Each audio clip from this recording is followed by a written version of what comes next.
Even though I enjoy math for its beauty, I think I always feel the need for a reference point, which could be an application in the world or unification of two subjects, something beyond the stripped down formal content.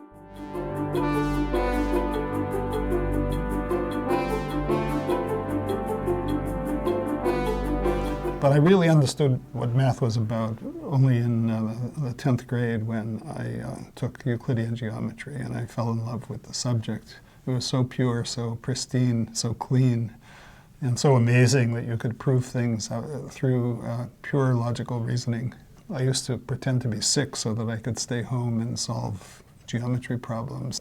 The great majority of the combinatorial problems that arise in applications, whether in pure mathematics or in scheduling factories or designing computer chips or making timetables for schools or dispatching taxi cabs or an enormous number of everyday problems, packing your suitcases into the trunk of your car. Analyzing programs, which was the subject of your thesis. Yeah. Analyzing programs. There's this vast terrain of combinatorial decision problems and related also so-called optimization problems. Most of them, if they're formulated as yes-no decision problems, like can you or can you not color the graph with 3 colors, most of them lie in this class of non-deterministic polynomial time problems, NP. the class NP. At the present time, there is no rigorous demonstration that the classes P and NP are different from each other.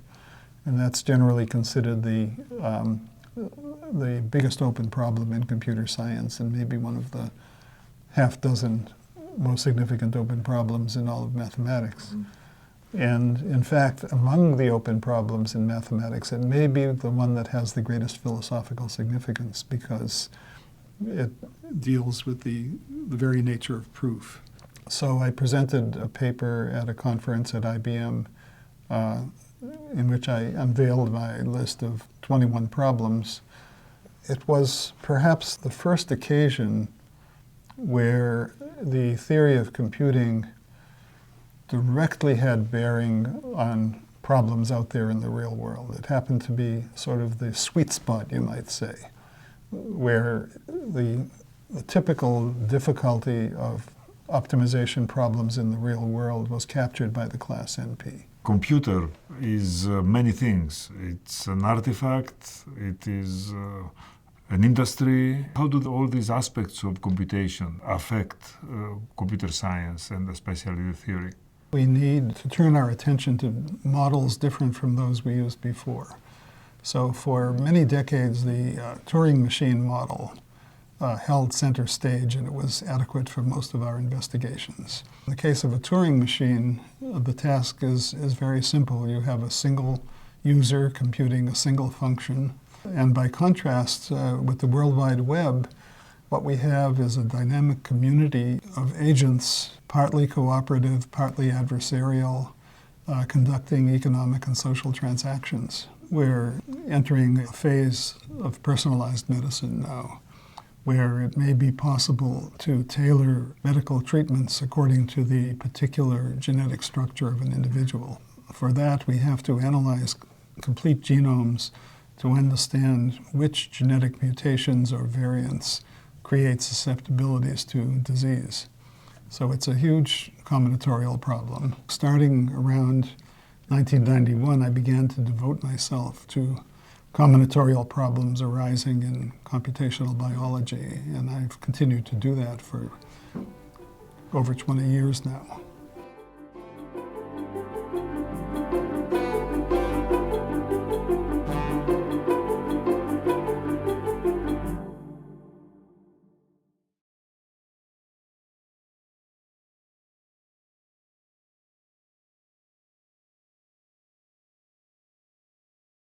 Dick, how did it all start? I grew up in a suburb of Boston, or actually close to the center of the city. My father was a middle school math teacher. My mother was a high school graduate, but later went back and earned a degree at Harvard through extension courses.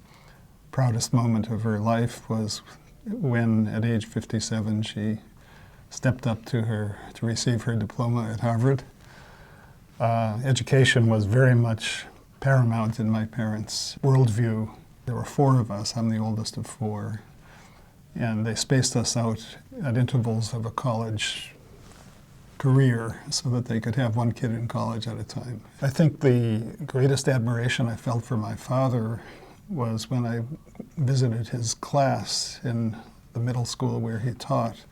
And he was very much in command in the classroom, teaching math, and he could draw near perfect circles freehand, which I thought was extremely impressive. Funny, my father was also a middle school math teacher.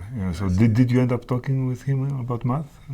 We did, but he really didn't have very advanced mathematical knowledge.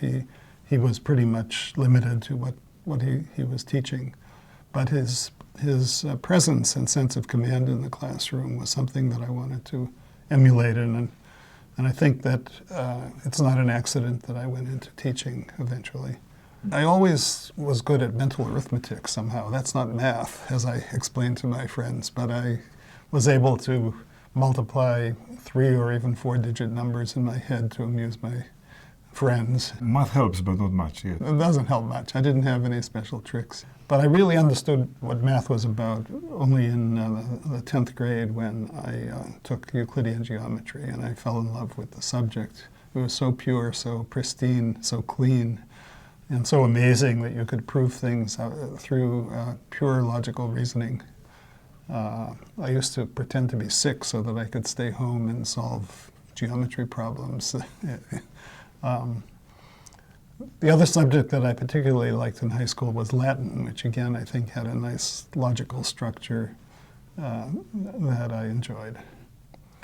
I was always terrible at anything that involved mechanical aptitude, and even today I have to lean on friends to figure out how to install a piece of software or how to screw in a light bulb and so forth. I had a young aunt, only a few years older than I, who taught me to read, so I read quite early, and for that reason I skipped a grade, and so I ended up being a year and a half younger than my classmates, which probably affected my social development. I think I was a bit of an introvert, and I clearly was behind my classmates in things like art and carpentry and the like, and that feeling of weakness in that area has stuck with me throughout my entire life.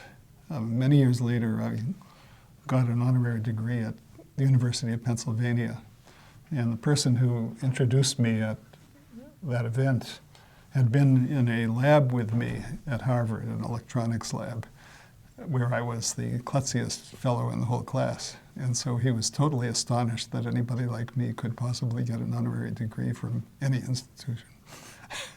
It was geometry that turned me on. I did well in high school in mathematics and didn't get so terribly advanced though. So my high school didn't offer calculus, and I had to wait until college to take calculus.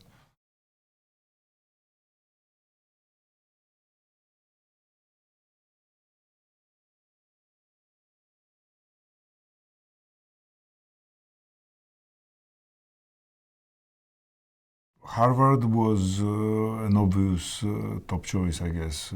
My parents directed me to go to Harvard.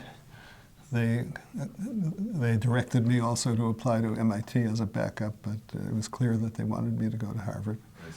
And I think it was a good choice. The only thing that was problematic was that there were a lot of very bright kids there, and particularly That's a problem, yeah. That's a problem. It's nice, but it's also a problem if you aren't quite so sure of yourself. And in particular, there were some math prodigies who were way ahead of me. I didn't realize that one of them was going to win the Fields Medal, David Mumford, and one of them was going to win a Nobel Prize, Ken Wilson. I just knew that they were a lot better than I was. That must have made you feel better, but too late, yes. Too late. I also found that it was very difficult for me to get excited about a purely axiomatic subject if I couldn't relate it to anything else. So, for example, I was very interested in game theory because I saw that it related to situations of conflict. But when I was playing around with, let's say, the axioms of topology, manipulating the axioms just was not something that I enjoyed. I needed a reference point.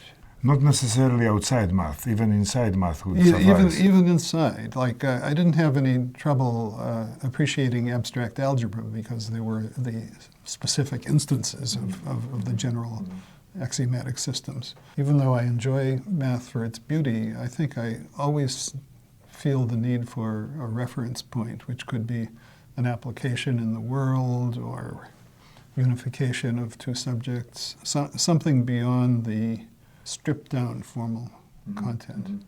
It was really in my senior year that I encountered people like Mumford and Ken Wilson. These were colleagues. They were actually younger than Younger me, than you, a bit younger, but more advanced in mathematics. I really was reluctant to pursue a career that would have led to an academic position as a math department member. There were no computer science departments at that time. True. Toward the end of my undergraduate career, I took courses at the Harvard Computation Lab, which had a more pragmatic orientation, numerical analysis and the like. I also took some courses in probability and statistics, and I found that I seemed to have a particular affinity for those subjects. And in particular, Professor Hartley Rogers, who taught the probability course, gave me a great deal of encouragement because I did well in his course, and that to some extent mitigated my feeling that had been arising from my comparison of myself with these advanced young mathematicians. So I decided to stay on at Harvard and work in the computation lab. It was actually my mother who said to me, "Young man, go into data processing." Is that right? She would have liked me to be a nuclear physicist, but I didn't really have much of a leaning towards physics. I found that instruction in physics that I received was not very satisfying. It was too non-rigorous, I think. So I didn't want to be a physicist. I wanted to do something with math. My mother told me that data processing was the key to the future. I had enjoyed my applied math courses in the computation lab, so I stayed on there for the PhD. And gradually I began to develop a sense of my own powers, that I really could do something. But computation was not something that fascinated you at first sight. Even from the early days when I was multiplying numbers in my head, algorithmic processes really interested me. I remember there's a famous algorithm called the Hungarian algorithm for so-called matching problem, which I learned about, and the way it sort of proceeds inexorably toward the solution very beautifully, doing nothing but addition and subtraction operations and comparisons, appealed to me very much. I enjoyed other aspects of mathematics, but less so. I really had more of a feeling for discrete mathematics and constructive mathematics, algorithmic mathematics.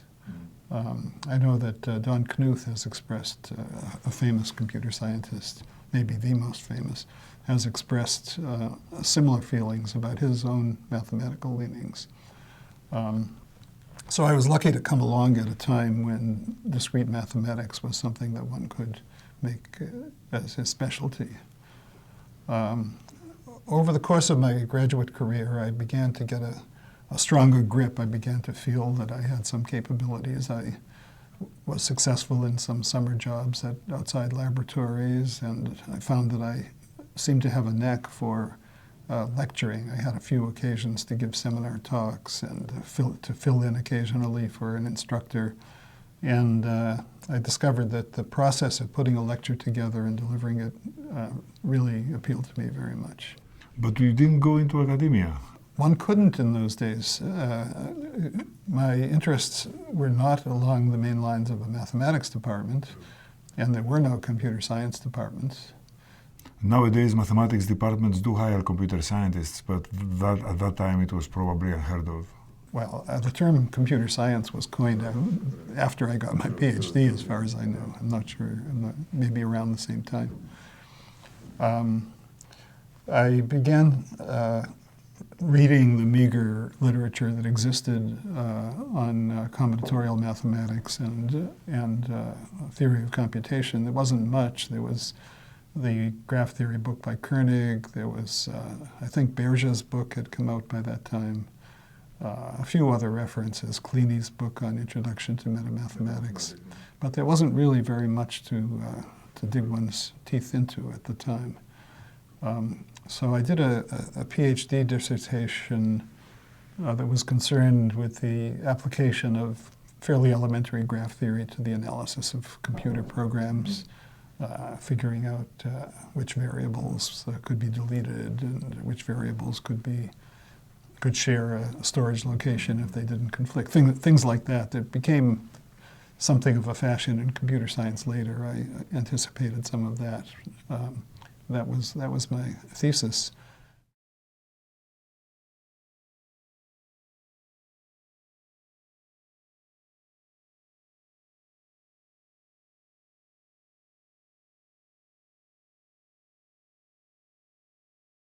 But at the time I got my PhD, I didn't really feel that I had a truly advanced set of tools in mathematics. I was lucky enough to get a wonderful job at IBM, the IBM Research Center, the Watson Research Center outside of New York City.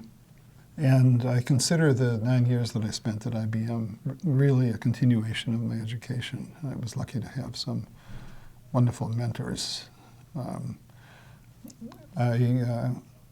Upon graduating, I had a number of offers from different branches of IBM, and it ended up being a choice between joining the Mathematical Sciences Department at the Yorktown Heights Lab, where in fact I did go, or being part of the team that was developing an advanced computer system in Poughkeepsie, the so-called stretch computer. The same team eventually was responsible for developing the System 360 computers. And I was tempted, but I sort of had a gut feeling that I would do better and have more fun doing mathematical work. So I gave up the opportunity to design the operator console of the stretch computer and joined instead a group that was doing logical design of digital circuits. What we call switching theory. I felt that I was able to penetrate into that field, had wonderful mentors and wonderful opportunities to expand my knowledge at IBM. I got there in 1959, and in 1960, my boss, a man named Paul Roth, had orchestrated a wonderful series extending over several weeks in which many prominent discrete mathematicians came together. These were the people who had really developed discrete optimization, network flow theory, linear programming, George Dantzig, Ray Fulkerson, Ralph Gomory, and others. And so I was quite excited to meet these famous people from the Rand Corporation, Princeton University, and the other centers where this kind of work was going on.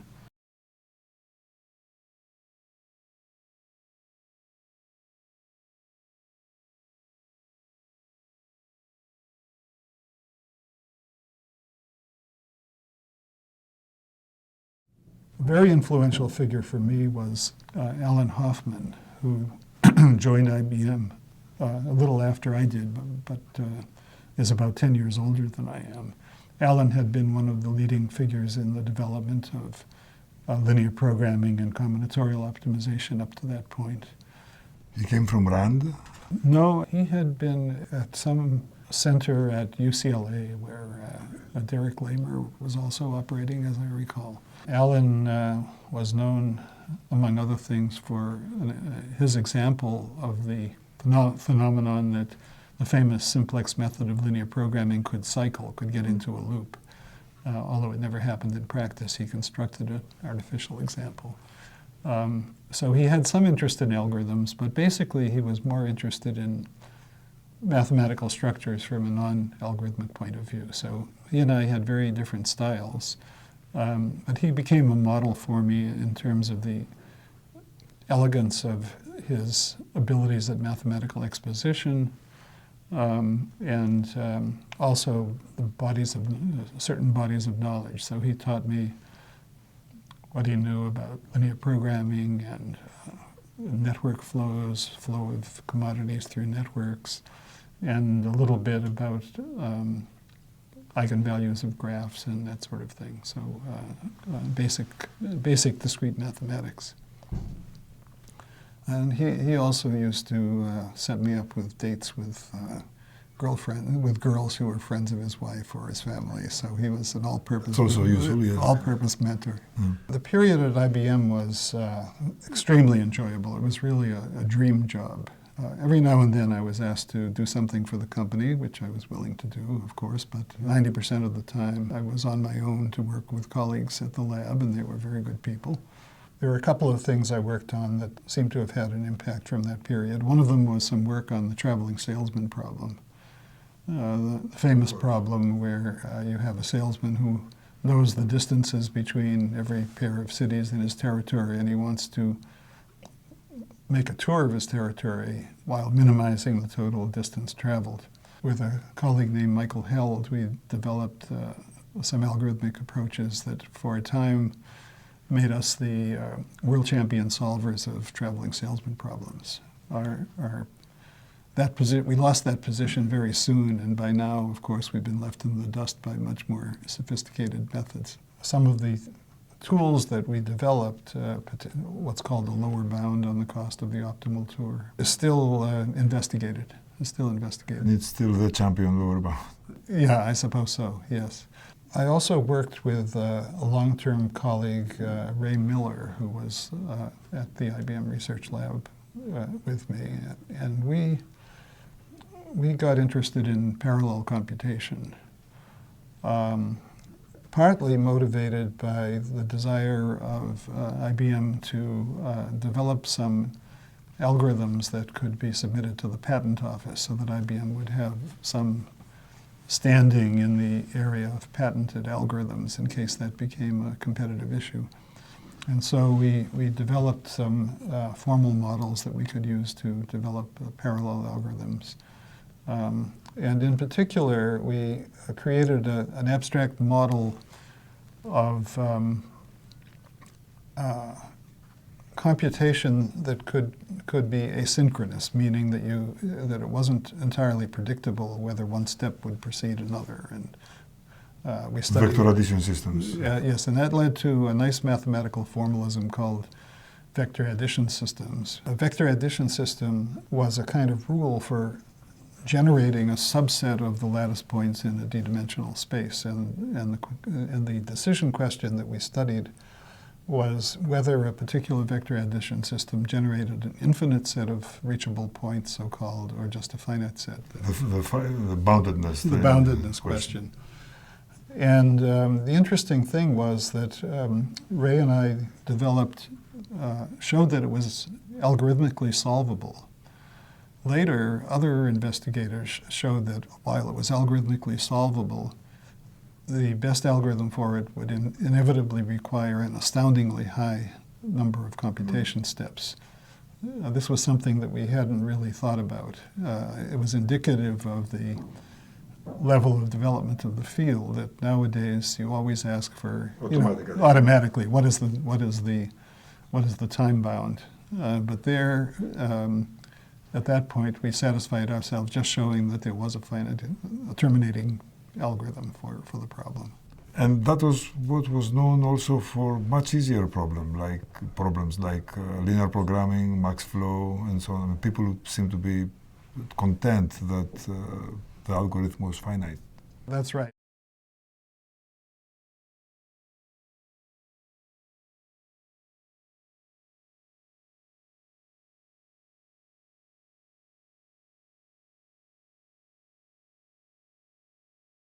There's a fundamental algorithm it's called the Ford-Fulkerson algorithm. And it solves the following problem. You have a network, and the edges of the network are like channels for sending some commodity. It could be oil, bits of information, water, whatever. And the question is, given the structure of the network and the capacities of these channels or edges, exactly at what rate can you pump the commodity from a given source to a given destination? It's called the max flow problem.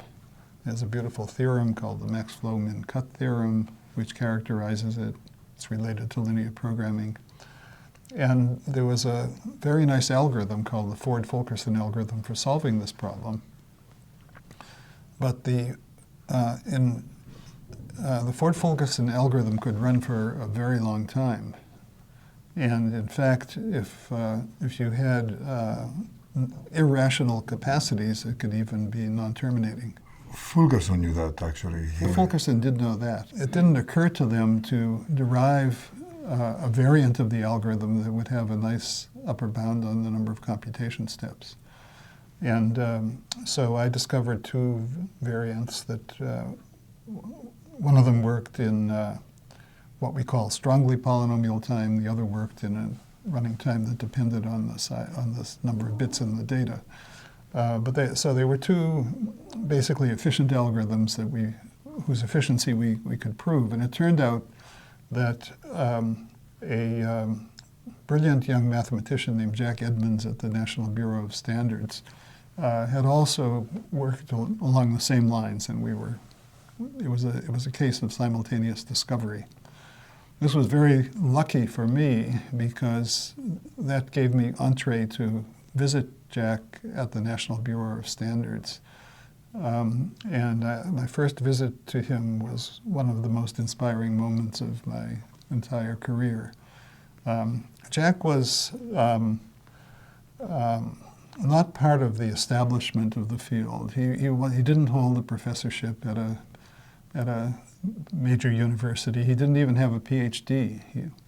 He was just some guy who had a master's degree, had dropped out of the PhD program at the University of Maryland, somehow gotten himself a job at the Bureau of Standards.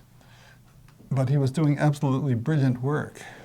He was also hindered a little bit by having, shall we say, a highly opinionated manner and personality, which sometimes offended some of the powers that be at the Rand Corporation and Princeton University and such places.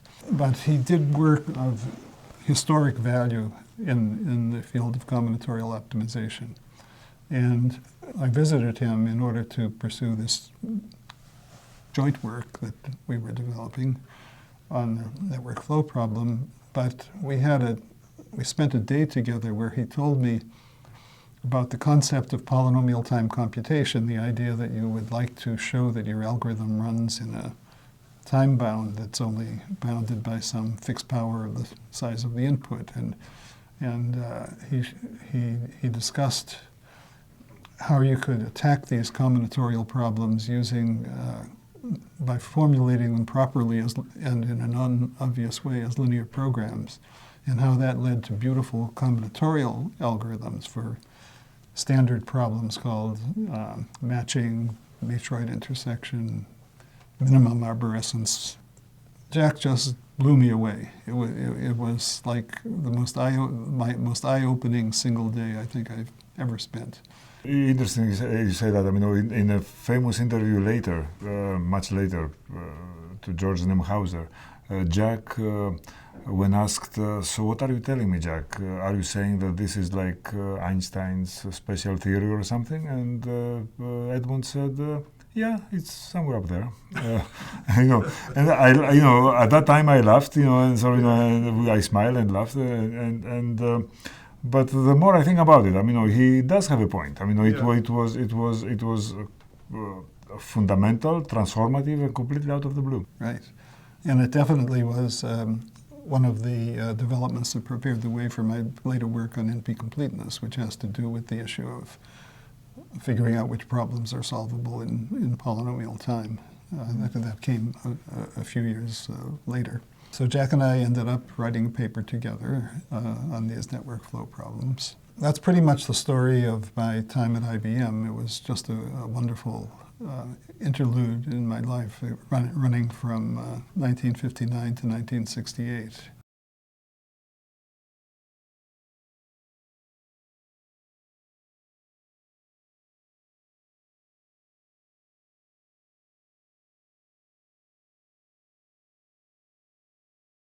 Rabin was not an employee of IBM. He visited. Another one of my most important mentors was Michael Rabin. Michael is a very famous computer scientist who is only a few years older than I am, but when I was really a beginner in the field, he was already famous for his work with Dana Scott on finite state machines, an abstract model of computation. It turned out that Michael was visiting the IBM Research Center, and we happened to be living in the same apartment complex on the outskirts of New York City, and so we began to commute together up to the lab. And so every day I had a little over an hour of Michael's time, and Michael, who had a very wide knowledge of mathematics and logic and a very sharp sense of where the field was going, basically became my mentor and told me about all kinds of things from logic and mathematics, theory of computation. Those trips up the Sawmill River Parkway were also quite an inspiration for me in the late 60s. The landscape there is inspiring, if I remember. Well, I wasn't noticing the landscape because I was mulling over what Michael was telling me.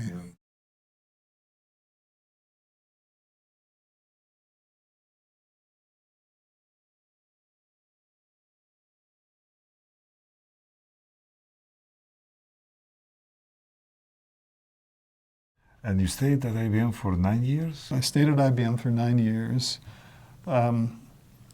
During that period, as a kind of hobby, I would teach courses at universities in New York City, NYU, Columbia, Brooklyn Polytechnic Institute, and it was great fun. It was just a kind of addition to my activities that just broadened my activities a little bit. It was a learning experience, and I discovered that I had a gift for imparting knowledge, and was successful in teaching, and moreover enjoyed it tremendously, the interaction with the students.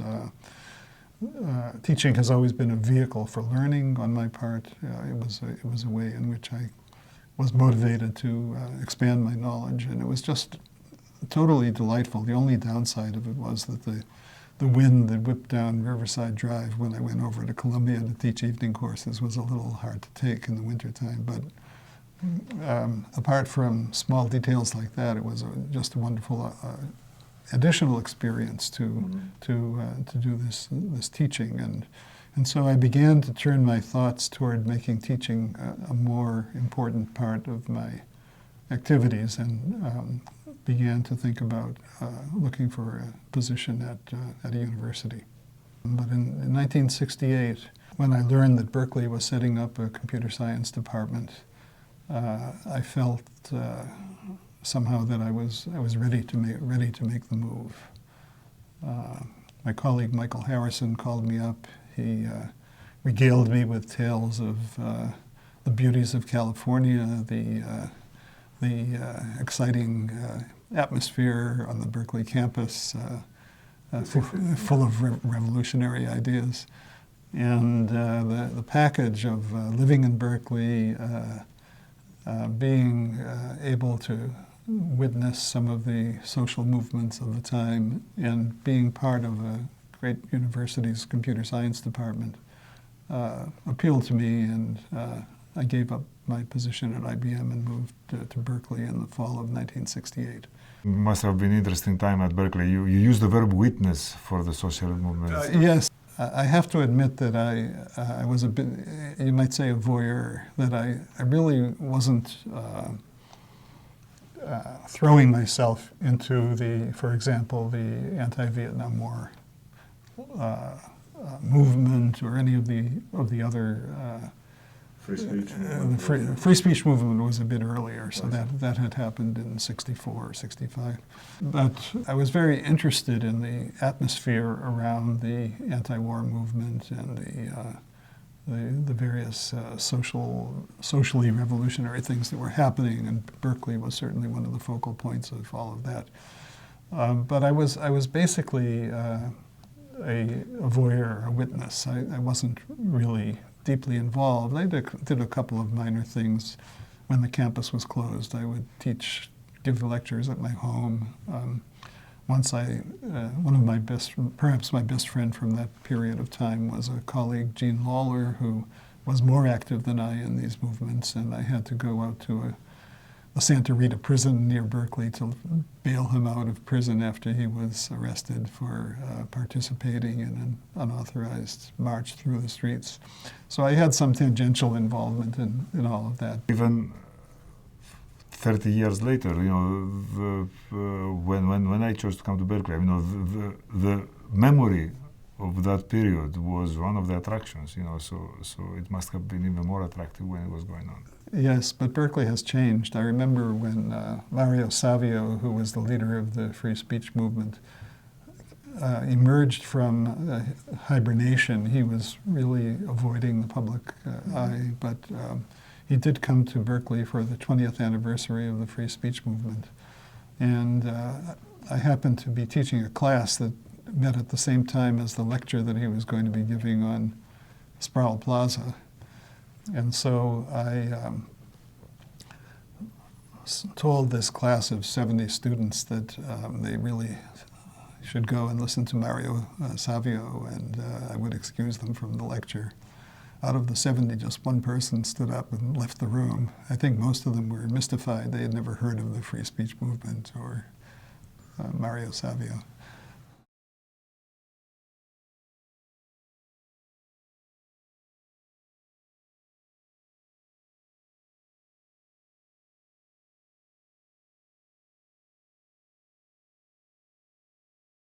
Part of the appeal of coming to Berkeley was that teaching would become a greater element in my life, and I took it very seriously. In fact, perhaps too seriously. I think I sort of had the attitude that every lecture in a class was like a performance of King Lear, and I had to, I thought it was. It's not. It's not. I've gradually taken a more relaxed attitude towards teaching, and as one gets more experienced in the field, there are more demands on one's time, and there are certain moments when you have to go into class without full preparation and make the best of it. But in the early days, I was never unprepared. I always prepared thoroughly, and if anything, my lectures were too polished. I think sometimes it's good to show some of the rough edges. In fact, some of my colleagues were very good at appearing to get stuck. Whenever you seem to be getting stuck, of course, it excites the class. But I didn't rely on such cheap tricks. I'd like to be extremely well prepared and to lay things out in a very organized way. You are a legendary teacher, both around the department and in the field. So are you telling me it's preparation? Yes, preparation, preparation, preparation. These are the three foundations of good teaching. Well, I should say that by now, the level of teaching in the department that I'm in is phenomenal. It's the young people that we've hired are really setting higher standards than I think I ever enjoyed. But there are different approaches, different styles. So my most respected colleague from that period of time, from the first dozen years at Berkeley, was Manuel Blum, a famous computer scientist. And Manuel... I doubt that preparation was his motto. No. I think my greatest strength was preparation and precision. Manuel's greatest strength was, first of all, human warmth and additionally intuition. Manuel didn't pretend to come into class with pedantic preparation, but he was able to convey the excitement of what he was doing. He was a divergent thinker. He originated many new lines of investigation, and he was able to inspire students who went on to do terrific things. I recently read something written by him. He says that if you can prove that a statement is true and at the same time you can prove that the same statement is false, then you know you are onto something. I understand, but that wasn't my style. My style was to decide whether it was true or false before I went into class. But we had a wonderful time during the 70s and 80s when Manuel and I were together and building up Berkeley's activity in theory of computing. Gene Lawler, whom I mentioned earlier, was also a part of that.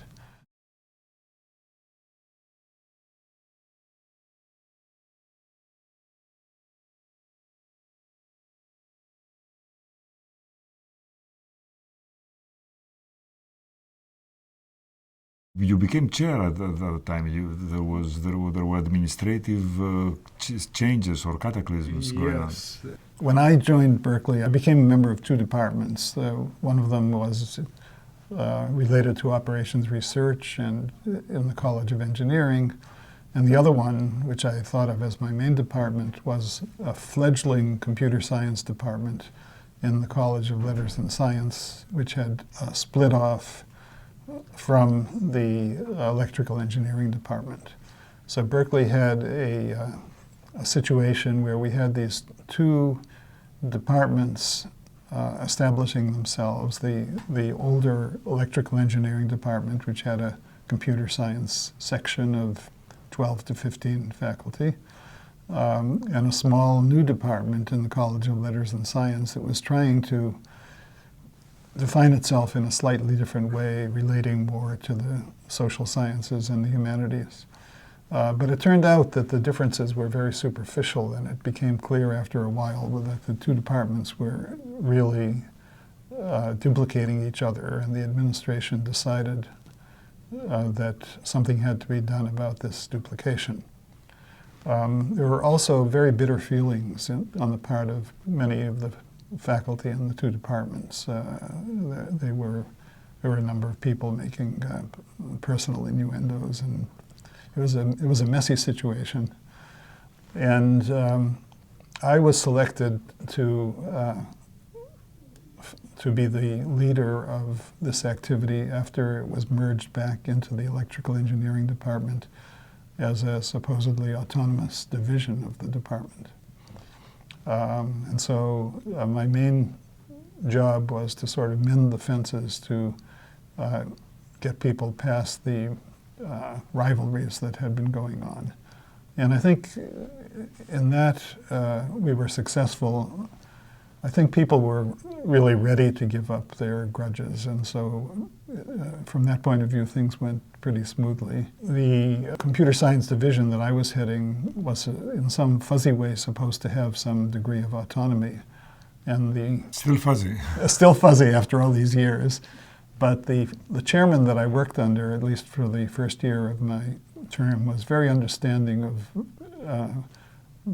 our need for autonomy. He gave me some room, and I was very motivated then to do my best. I wasn't a born administrator, though, and after a while I started sneaking off to draw little mathematical diagrams on my blackboard when I should have been dealing with the budget and such things. And so I don't think that the later period of my administration was so notable, but at least by the time I stepped down from that job after a couple of years, I think we had reached a more peaceful environment.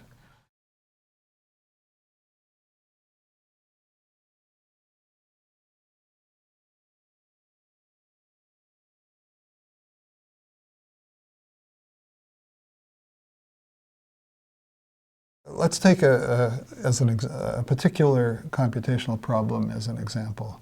Let's take the problem of coloring a graph.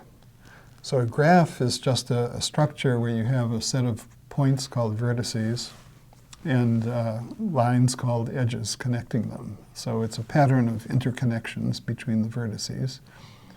And if you're given a graph, you can ask the following question. Can you put a color on each vertex, either red, blue, or green, in such a way that no two vertices that are joined by an edge have the same color? That's called the graph coloring problem. So there are a couple of things to note about this problem. The first thing to note is that there are really an infinite number of instances of this problem, because you can be given any graph of any size. And any number of colors to... And any number of colors, but for simplicity, let's just say red, blue, and green. 3, okay. So then there's a decision problem. For which graphs can you actually assign the colors so that you never get two greens adjacent to each other or two reds or blues adjacent to each other? How could you prove that the graph could be colored? Well, you could prove it very easily. You could just exhibit the coloring and anybody could check. So this is an example of first of all, a combinatorial problem, combinatorial decision problem. It has the property that a brute force approach would be to just try all possible assignments of the colors, and that would be hugely expensive. So the obvious way to attack the problem would lead to a tremendous combinatorial explosion in the running time of the algorithm. So the question is there an algorithm that can reliably answer this question of whether the graph can be colored properly with 3 colors while running rapidly? And our notion of rapid computation is by convention the property that the running time grows as some fixed power of the size of the graph rather than exponentially in the size of the graph. In other words, if the running time doubled every time you had one more vertex, or tripled, as is the case with the coloring problem. Tripled, as is the case with the brute force approach to the coloring problem, that's called exponential time, and that's not satisfactory. So we're looking for something that runs in time proportional to the number of vertices, or the square, or the third power, or some fixed power of the number of vertices. So we have many, many such problems, and we'd like to classify them. We would like to identify those problems that can be solved in polynomial time.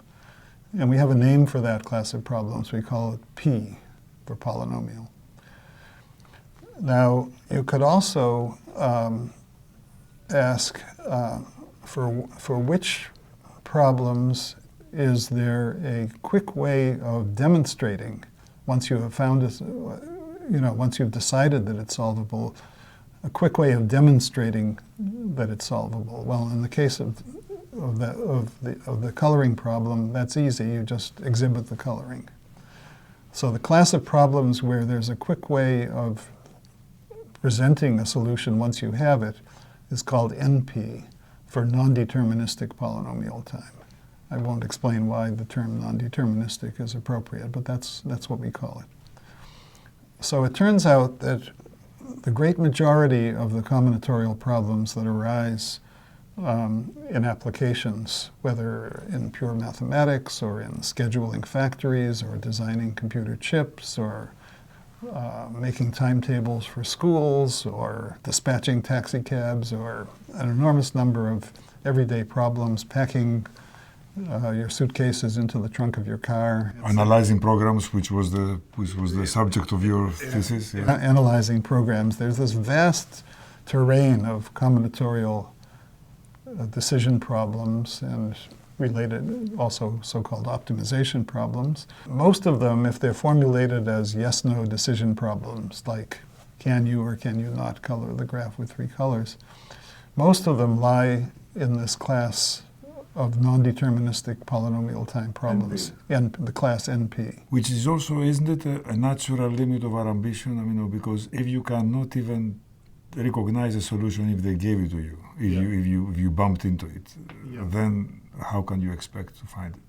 That's right, it's interesting that the property is not symmetric, so it's easy to demonstrate that a graph can be colored with three colors, but there's no obvious way, and in fact no way known, to succinctly demonstrate that it cannot be colored with three colors.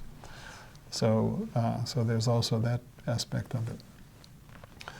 But basically you're right, you could, with proper formulation. As Edmonds would have put it, salesmen of colorable graphs have an easy time because they can demonstrate to customers that they are colorable. But salesmen of uncolorable graphs don't, because there's no obvious way to it. Exactly.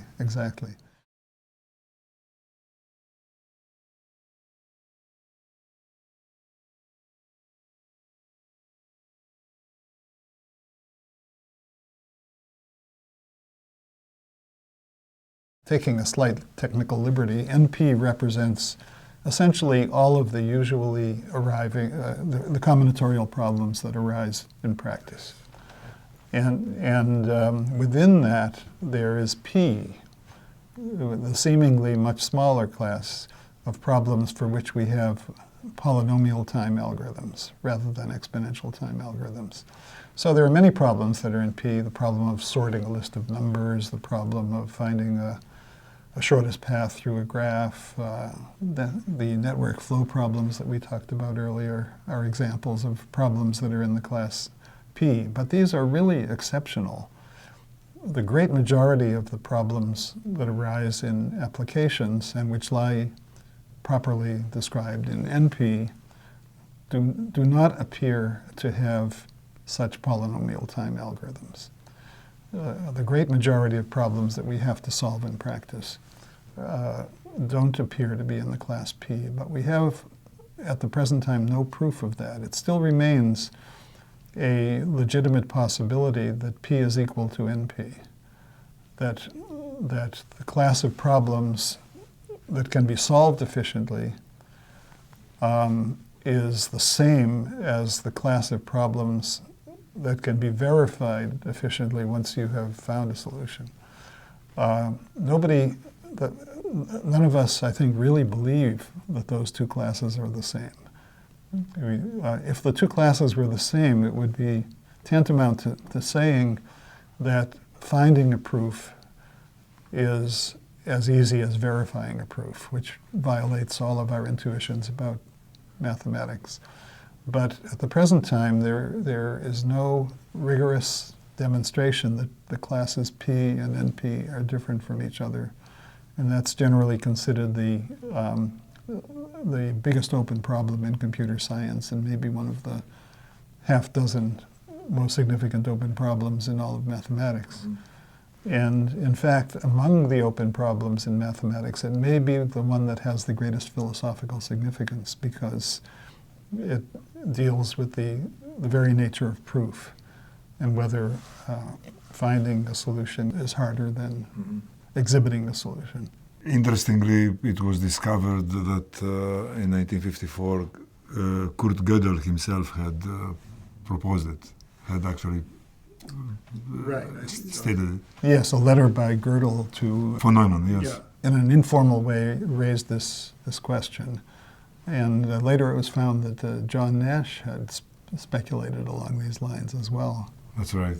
And I discovered in a trip to Czechoslovakia back in the 70s that this same question essentially was current in the Soviet Union. I met the mathematician Trachtenbrot. The Perabor problem. The Perabor problem, they called it in Russian. Search, it means search, unless I'm mistaken. I guess so, I don't know. And in particular, the developments that I'll describe in a minute regarding this P versus NP problem were carried out in slightly different forms, but essentially equivalently, both in the Soviet Union by Leonid Levin and in the West by Stephen Cook and myself.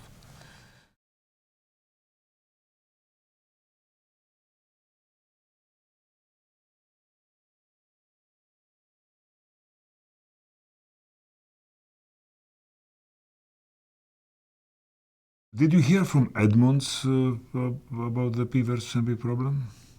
No, I first became aware of it through a paper by Stephen Cook, a former colleague at Berkeley who had moved to the University of Toronto.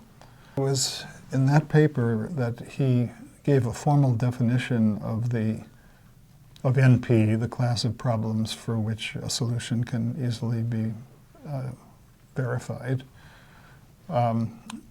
One could argue that Jack Edmonds had this concept, but hadn't quite formalized it in a way that theoretical computer scientists would expect.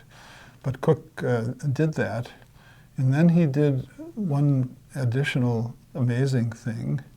He showed that a particular problem in mathematical logic was as hard as any problem in the class NP, in the sense that it had sufficient expressive power to enable any problem in NP to be described.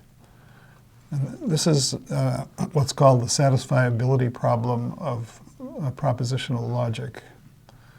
You have variables that can assume the value true or false, and you have a collection of conditions that those variables have to satisfy. Those conditions are called clauses. So a typical clause might be the condition that either A is true, or B is false, or C is true. And you're given a collection of these clauses involving a set of variables. And the question then is whether you can satisfy those clauses. And what that means is that you can assign the value true or false to each of these variables so that every one of the conditions is satisfied. That's called the satisfiability problem of propositional logic. And Cook showed that that problem actually held the key to the question of whether P is equal to NP, because given any other problem that lies in NP, with a suitable description of the problem, you can write down any instance of such a problem. For example, the graph coloring problem. You can rewrite any instance of the graph coloring problem as a set of clauses. The clauses would say every vertex has to be either red or blue or green. It cannot be both red and blue, et cetera, et cetera. If you have two vertices that are adjacent to each other, they can't both be green. And in that way, you can write down a finite list of clauses that capture this particular instance of the graph coloring problem. And that essentially amounts to a reduction of the graph coloring problem to this problem in logic of deciding whether a set of logical clauses can be satisfied. Cook demonstrated that given any problem in the class NP, which is essentially the universe of typically occurring combinatorial problems, you can rewrite it in polynomial time as a problem of satisfiability. You can take any instance of it and in a uniform way rewrite it as an instance of the satisfiability problem. And what that means is that the satisfiability problem is in some sense the most general, the most universal, the most expressive problem in the class NP. And if you could have a polynomial time algorithm for solving that problem, in other words, if that problem is in the class P, then every problem in NP would be in the class P. So it is the least likely problem to be in P. So it's the least likely problem to be in P. If that problem fell, then all of the problems, all of these diverse problems that arise in engineering and commerce and the natural sciences and computer programming and so on, all of them would be solvable in polynomial time. Too much for anyone to believe, but so what that means is that we can focus on one particular problem if we wish, and that problem captures the question about the whole class, whether the whole class NP lies in P, is solvable efficiently. So this was a terrific achievement by Stephen Cook. He was coming at it from the viewpoint of a logician. But when I saw his paper, it evoked a sort of different line of thinking on my part, because it occurred to me, I felt convinced of it even from the start, that there were many specific problems that had this same universality, that it wasn't a peculiar characteristic of just this satisfiability problem of propositional logic, but that down-to-earth problems of routing, packing, matching, scheduling, satisfying constraints, design of circuits, a host of problems from different areas of application would have also this same universality. So how does one prove something like that? The way you start from Cook's result, that the satisfiability problem has this universal quality, that everything in the class can be reduced to the satisfiability problem. Now, if we could show that the satisfiability problem in turn could be rewritten as a graph coloring problem, then the graph coloring problem would also be universal. And so, following that line of thought, I created a set of polynomial time reductions showing that something like 21 different problems from various domains, but problems that are well recognized as being central in different application areas, also had this same universality property. And we call problems of this kind NP-complete problems. So I presented a paper at a conference at IBM in which I unveiled my list of 21 problems. And it was perhaps the first occasion where the theory of computing directly had bearing on problems out there in the real world. It happened to be sort of the sweet spot, you might say, where the typical difficulty of optimization problems in the real world was captured by the class NP. And so starting from my list of 21 problems, people in various fields ranging from physics to biology to different branches of engineering began constructing reductions, working from the reductions that I had given and developing more and more until thousands of problems eventually were shown to be NP-complete, to have this universal character. And what this means in practice is that when a problem is shown to be NP-complete, as most practical problems can be, it's incredibly unlikely that we will ever find a fast algorithm that succeeds in solving all instances of the problem.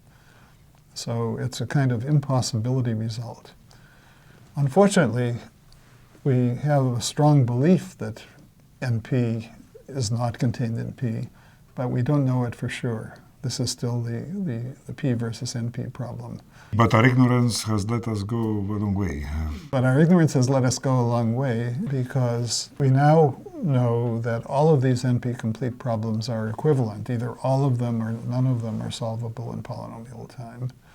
And also I think that something that always surprised me in NP-completeness is its broad applicability, that it's not like some problems are in P, some problems are NP-complete, and for most problems we don't know.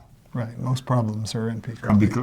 Most problems can be classified. If they're not NP-complete, you start suspecting that maybe there is a polynomial time algorithm, and lo and behold, eventually you may find it. Amazing foresight from your part is that reading your paper, in the end, you seem between astonished and annoyed that three problems, which one of them was factoring, the other was primality, the other was graph isomorphism, resisted your classification. Right. And I guess linear programming was classified soon after that, but the other two still resisted.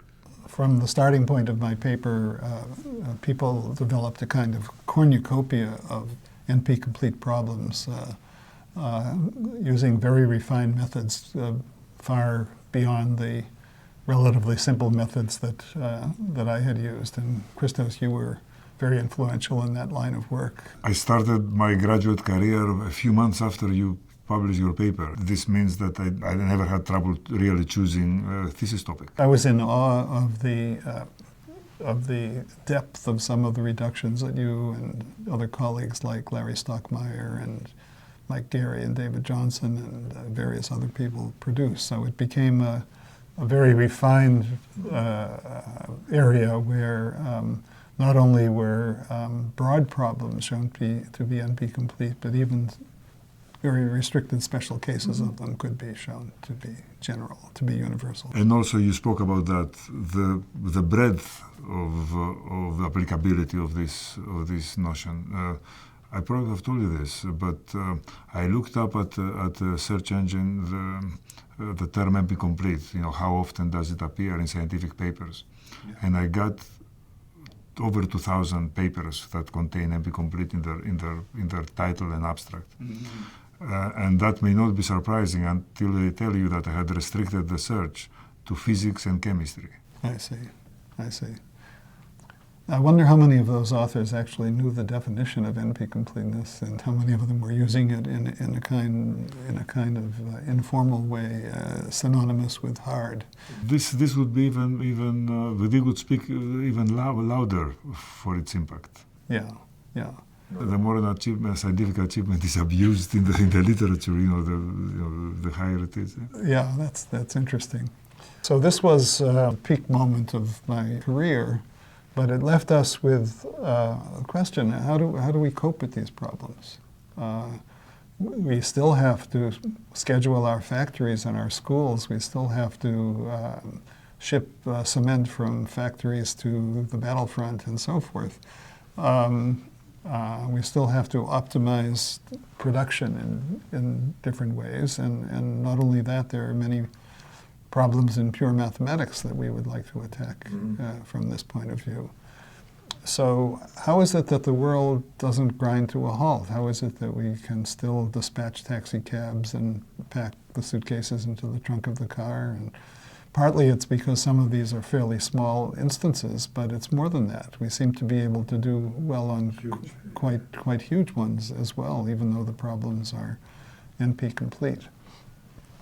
So what is a possible methodology for demonstrating that all is not lost, that we can really do well? In practice, people seem to muddle through. They can take some big, very complicated problem like scheduling the classes at a school, and they'll somehow be able to play around and eventually get a solution that satisfies almost all of the constraints that are posed. So the standard way that people in theoretical computer science attack this is to formulate the problem as an optimization problem, to ask not only is there a solution or isn't there a solution, but to in some way attach a cost to different possible solutions. A good example would be the traveling salesman problem, where you have distances between cities and you want to make a tour that minimizes the total distance. Or graph coloring, where you are not given a priori a number of colors, but you want to minimize the number of colors. Exactly. So you can define the notion of an approximate solution. If maybe you're willing to be off by 5 or 10% in the tour of the salesman, and or in the cost of production in a factory, or the area of a chip, that still could be quite satisfactory in practice. So people started proving theorems of the form, here's a polynomial time algorithm that solves problem X within 10% of the optimum. This led to a great extension of the theory of combinatorial optimization that pioneers like George Dantzig and Fulkerson and Edmonds and other people had developed. using methods based, in many cases, based on linear programming to get these approximations. Unfortunately, practitioners were not terribly satisfied with these solutions, with these bounds. So, for example, a famous worker in computational biology once said to me, why do I care that they can prove it within a factor of 10 or log n in the worst case when I'm solving instances every day within 1% of optimal? So in short, it has turned out that in most cases, the bounds that one can prove about the degree of approximability using a polynomial time algorithm are a bit too pessimistic to really satisfy practitioners. I totally agree, and also, in some sense, it's also unfortunate. This unfortunate effect can also be seen in a different way. I think that it's with using mathematics as you understand them today. The mathematics we are using. It's very hard to bring close the upper and lower bounds on the approximability of the problem that we can prove. Mm-hmm. In other words, the upper bound, how well we can do, and the lower bound, what we know to be NP-complete to do. Right. And that's in contrast to the ordinary NP-completeness theory, where there was a very fine dividing line between the problems that we can solve and the problems that we cannot solve exactly. There's another very beautiful development that I'll just mention parenthetically, which is the area of hardness of approximation.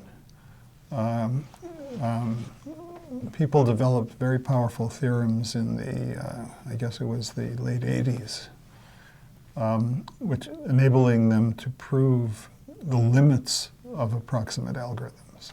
That you were able to prove in some cases that the degree of approximation that can be achieved in polynomial time is very poor, that you have to accept a very large ratio between the cost of the approximate solution and the cost of the optimal solution. So briefly, one can say that people were showing that for many of these problems, getting any kind of decent approximate solution is as hard as solving the problem exactly. Mm-hmm. And that's become one of the mainstream areas of the theory of computational complexity, and one in which Berkeley students and faculty have had a lot of influence.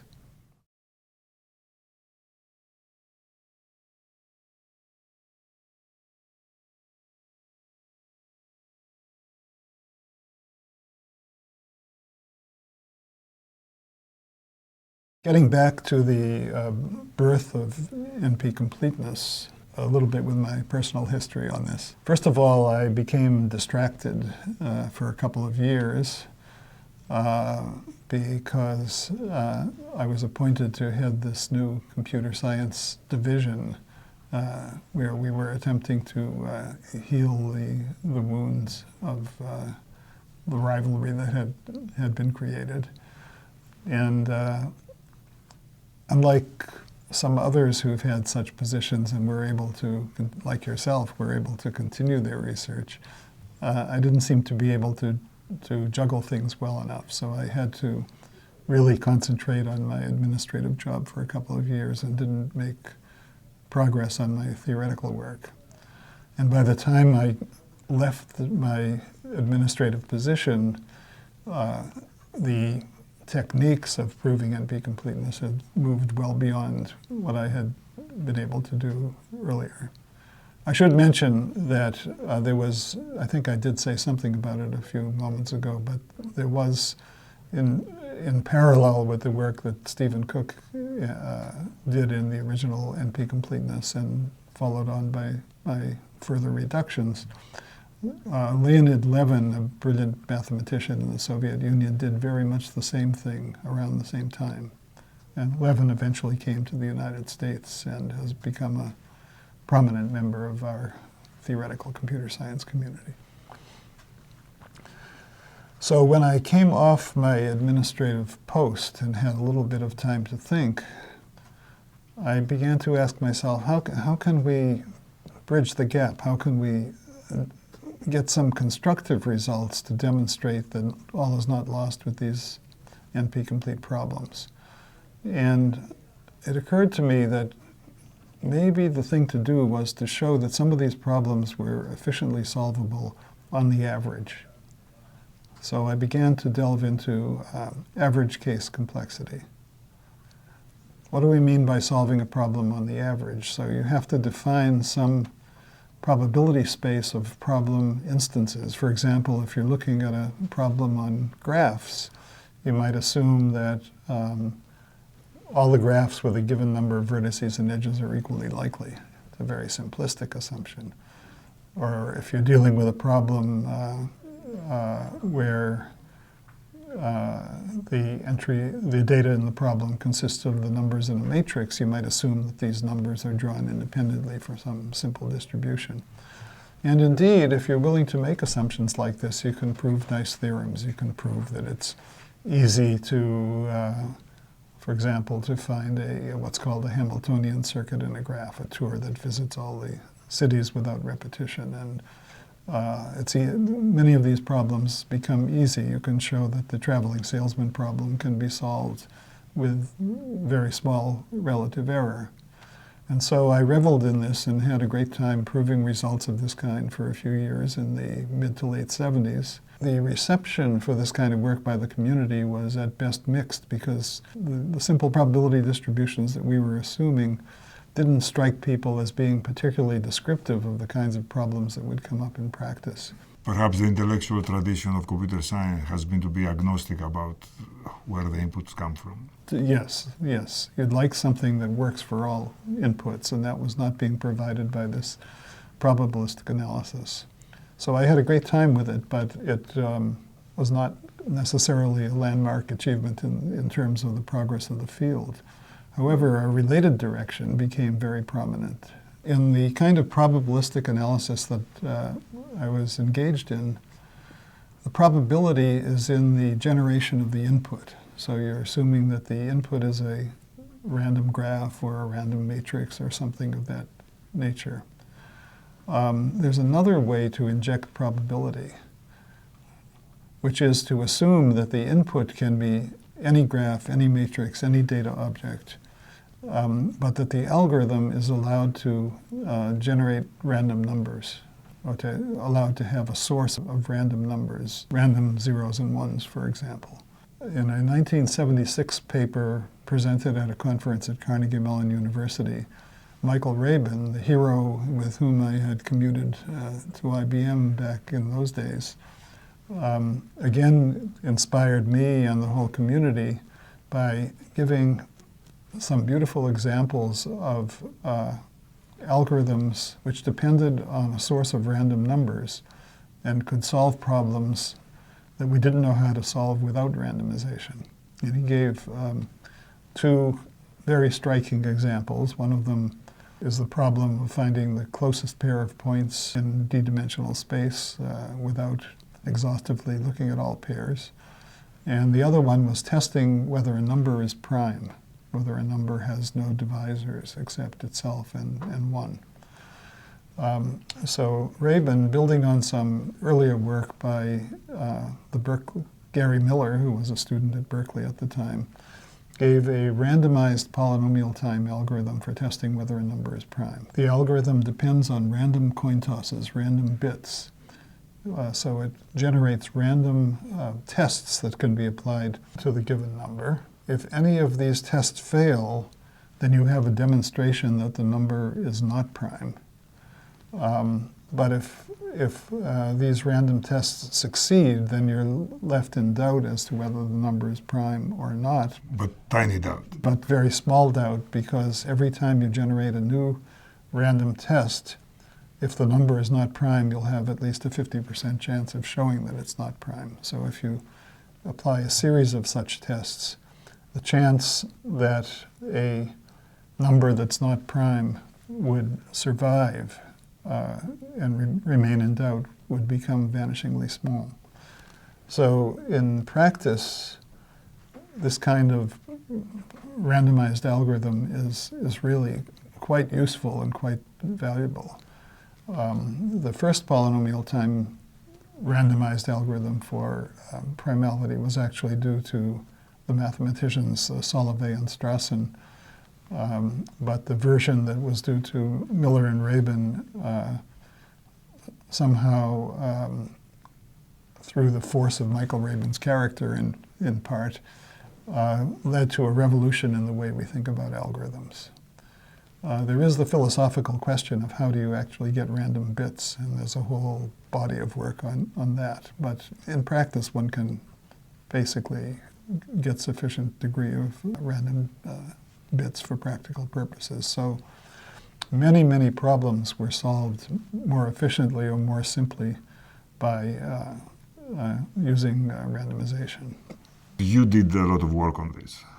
Yes, I did. There are a couple of, I can give a couple of examples. One of them, in one of the stories, Michael Rabin reappears.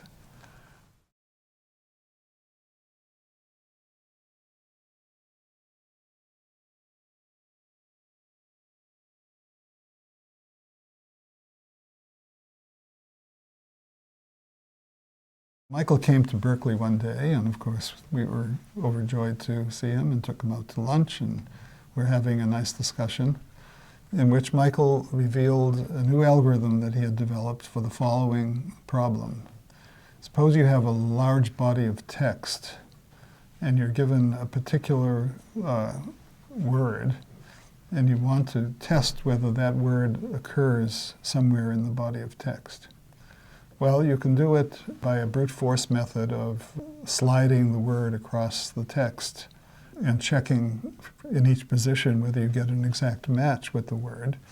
But that, if the word is very long, that's not a very efficient way to do it. And what Rabin had was a randomized algorithm which would achieve the same effect of comparing the word with every position in the text, but at the cost of only a constant number of operations for every position in the text, what we call a linear time algorithm.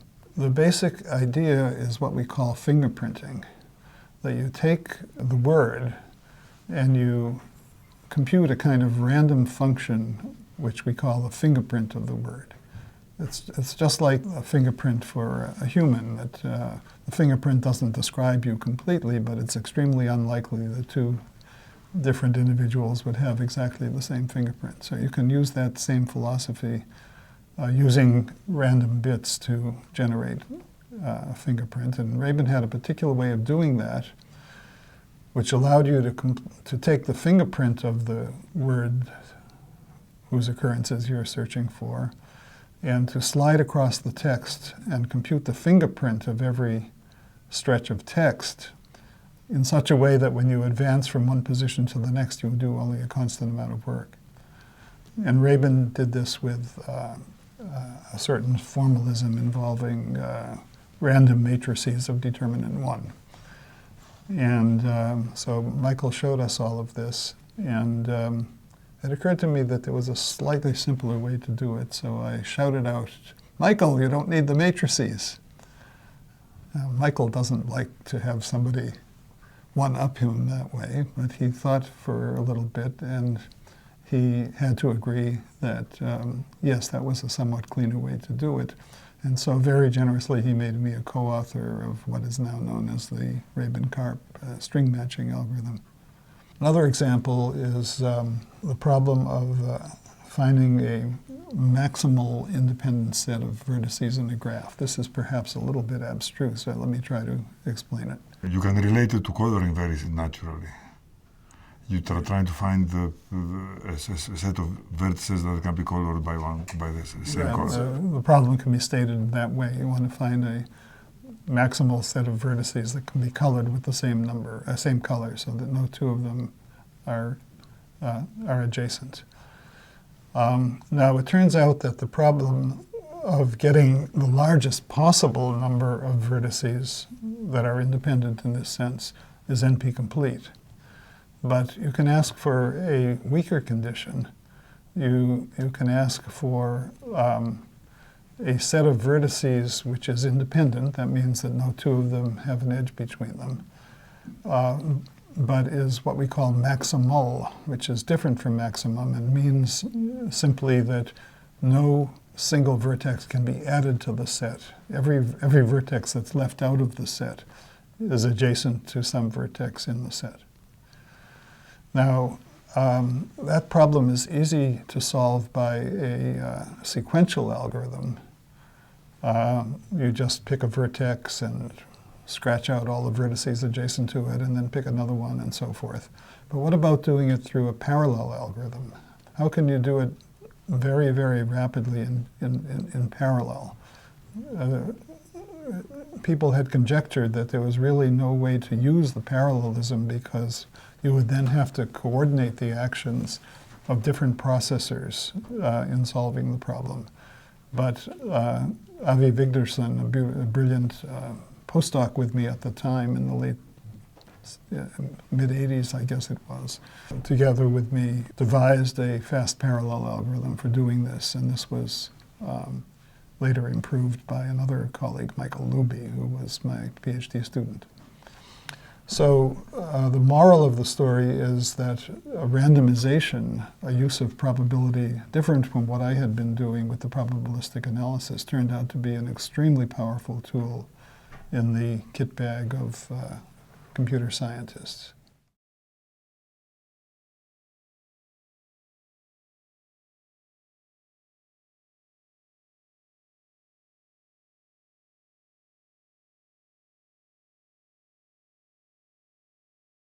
Also, in the same spirit, there was the random walks algorithm. This was work done with Richard Lipton. Richard spent about a year or two at Berkeley in the late 70s. He's a brilliant researcher. He's currently well known for the blog that he's been producing. And we did a couple of things together. One of them had to do with searching a maze. So imagine that you are trying to wander around a maze to see if somewhere in the maze there's a pot of gold. However, you have a very poor memory. You can't, when you reach an intersection in the maze, you can't even recall whether you've been there before. All that you can do is just pick some new edge in the maze and follow it. So we asked ourselves the question, what if you make a random choice at every intersection as to how are you going to leave that intersection? And you can't even remember anything else except where you are and what the incident corridors of the maze are. How long would it take you to cover the whole maze? And we showed that it can be done in time that's only proportional to the third power of the number of nodes. In other words, that would be a polynomial time algorithm for searching the entire maze without any memory except the ability to know at any point which corridors are incident with your current location. And this can be rephrased in terms of a randomized algorithm for searching a graph with a very small amount of storage. And it's remained an open question whether problems that can be solved with that amount of storage using random bits can also be solved deterministically. It remains an open problem to this day. Dick Lipton is an interesting character. He had an interesting way of working. He would do his thinking at night and his communicating during the day. His lecture preparation he just didn't do. He managed to do a pretty good job just using his wits without any time for preparing his lectures. But he'd think very hard about research problems in the evening, and then he'd come and circulate around the department having discussions with various people. And I was typically on his circuit, so every day or two he would come by and reveal his latest thoughts. That's what led us into the random walk work, which turned out to eventually lead to a joint paper with some other colleagues at Toronto and elsewhere.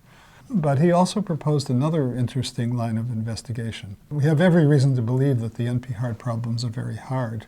But suppose you were focusing on just, in the case of a graph problem, just graphs of a certain size, a certain number of vertices and edges.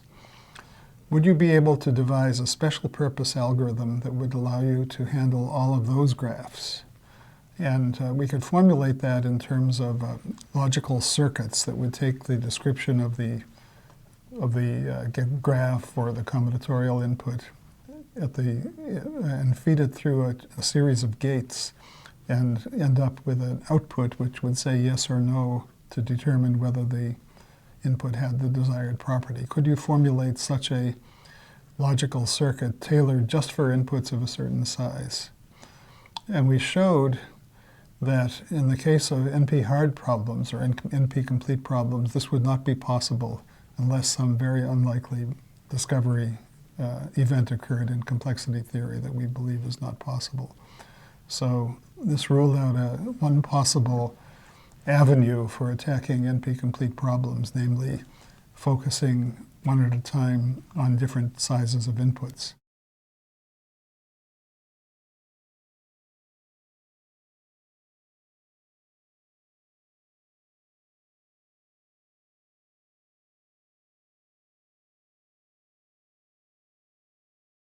It turned out that the result that Richard Lipton and I got could actually be improved and simplified by another very powerful researcher, Michael Sipser, who's now chairman of the mathematics department at MIT. Mike was and is a good friend, and we worked together on a certain problem about matchings in random graphs. A matching in a graph is just a set of edges that don't touch each other. So no vertex occurs in two edges of a matching. And the problem was to find a very large matchings in random graphs. Now, the ability to do that would, of course, depend on the density of the graph. And what Mike and I discovered through simulations was that a certain algorithm would find a matching that covered almost all of the vertices of the graph, provided the ratio of the number of edges to the number of vertices was above a critical value given by the transcendental number E. And we proved various other things about certain algorithms to find matchings in random graphs. And one of the techniques we used was to approximate a sort of discrete process by a continuous one that could be described by a differential equation. And there was a certain technical theorem that we depended on in making this transformation to the differential equation. And we depended on a theorem due to the mathematician Thomas Kurtz to justify the use of the differential equation. And we had a very hard time applying the theorem, and if truth be told, there was even a slight gap in our final presentation of the result. And we labored over this difficult work for quite some time. After the work was completed, Mike sent me a present. You may recall that the central character in Joseph Conrad's Heart of Darkness was named Kurtz, a very nefarious and mysterious character. So Mike sent me Heart of Darkness as a present to remind me of the difficulty we had with Kurtz's theorem. Mike was one of the favorite students that passed through Berkeley during the era when Manuel and I were working together leading the activity at Berkeley. Two of the other people who passed through and went on to distinguished careers were Silvio Micali, a leading cryptography researcher at MIT, and Vijay Vazirani, a combinatorial mathematician at Georgia Tech. Silvio and Vijay entered our graduate program at the same time, and in their first year at Berkeley, the first semester at Berkeley, they took my graduate course on combinatorial algorithms. Unfortunately, neither of them passed in any homework solutions during the entire term, nor did they bother to hand in the take-home final examination at the end of the course. What were they doing? They were working on a very difficult problem. They were trying to extend the result that John Hopcroft and I had obtained for a particular class of graphs to the full class of graphs having to do with computing a matching of maximum size. Edmonds had solved the problem in polynomial time as part of the brilliant work that I described earlier, but there was a certain conjecture about the improved running time that might be possible. And Silvio and Vijay dropped all of their coursework to concentrate on this, and were very close to proving this very important result about matchings, but hadn't quite completed it at the end of the semester. So here I was faced with a dilemma. They were obviously brilliant. They had done no work in the course. It appeared that they might be solving this problem, but we didn't know for sure until they wrote everything down. What was the grade that I should give them at the end of the course? Well, I couldn't give them a really good grade, but on the other hand, I didn't want them to be kicked out of graduate school. So I decided to give them a B-, the lowest grade that they could get without getting into trouble with the dean. So I gave them B- in the course. They never complained. They completed the solution. And about 20 years later, when Vijay came to town, I told him that I was going to change the grade to an A.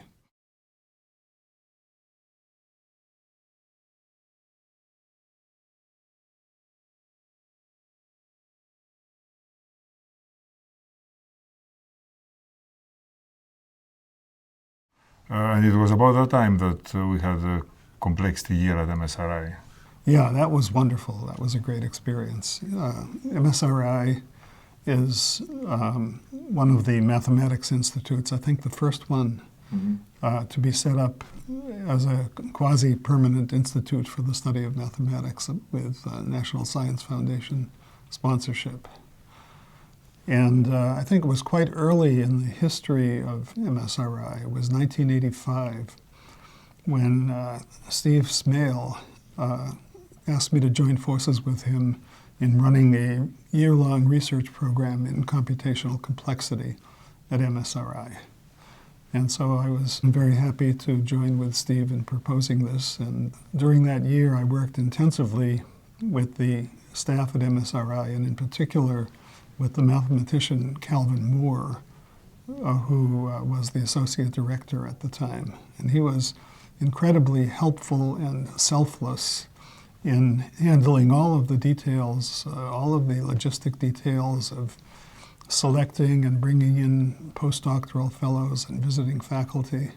We had a glorious year of research on a daily basis, always something new for the entire year, with an all-star cast of postdocs and senior scientists. I actually played Cupid that year.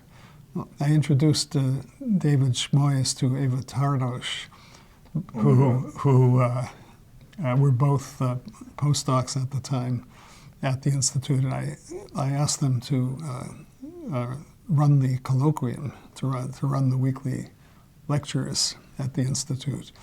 And they run a household now. They soon became attached to each other, and now for many years, they've been running a joint household in Ithaca, New York. So that was a desirable outcome of the complexity year.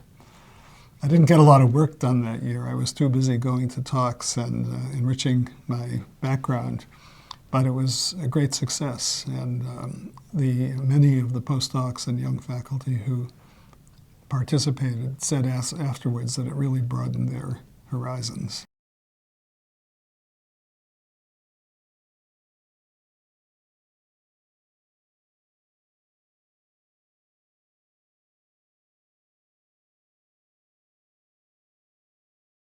On the other side of the campus, there was ICSI. Yes, that was another one of my very fortunate external involvements.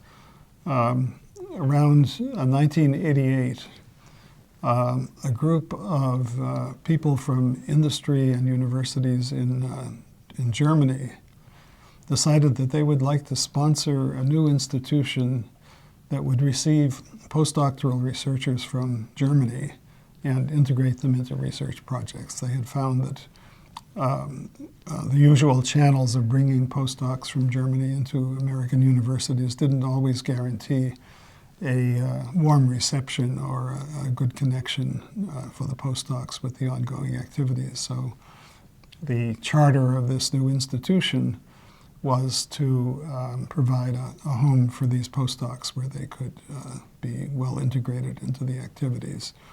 And I became attached to this new enterprise and led a small group in theory of computation that also included Michael Luby, who later went on to found a successful company, and Lenore Blum, who has worked for years with Stephen Smale and is now a professor, along with her husband Manuel and her son Avram at Carnegie Mellon. And so with substantial funding from the German side, we were able to operate a ongoing algorithms research activity with many participants, particularly from Germany, also from other countries such as Israel. And we became one of the obligatory stops that traveling theoreticians would make in their circuits around the country. It was very wonderful for about a decade. After a while, support from Germany was not renewed.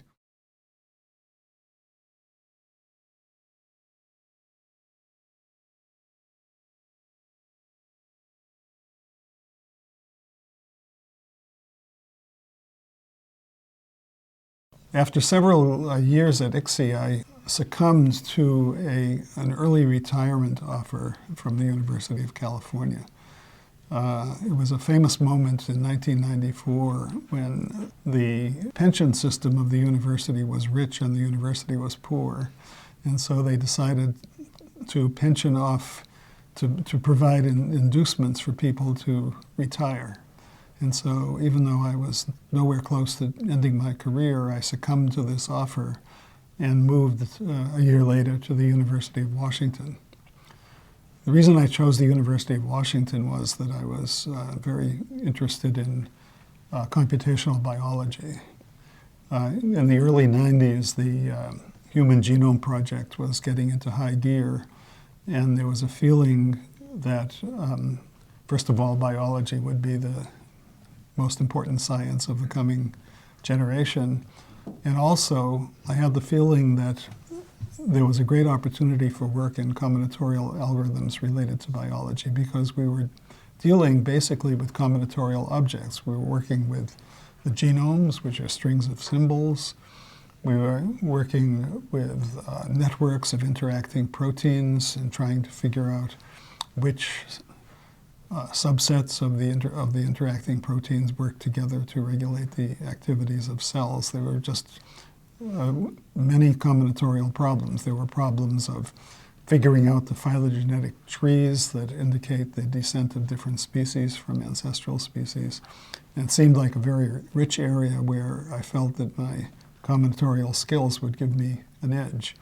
And so starting around 1991, I began to devote myself to combinatorial problems arising in computational biology, and I've continued to do that for over 20 years now.